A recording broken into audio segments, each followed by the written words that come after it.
бұл бізде улитка. Айтпақшы достар, улитка қазақ тілінде қалай айтылады, комментарий жазып кетіңіздер.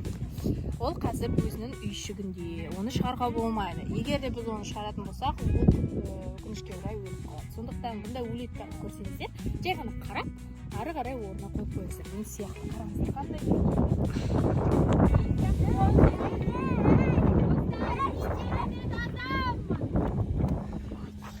Ақан ашуланып жатыр. Ақан өліп қалады ғой, мамасына барсын. Жоқ ол. Мамасына бару керек қой. Абырге. Достар, қазір біз санаймыз, неше балық бізде шықты.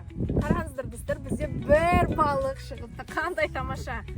Ақан, қарашы, әлі даже жібергім келіп тұр, жаңа ракушка сияқты қайтадан, бірақ біз балық жегіміз келіп тұр, иә?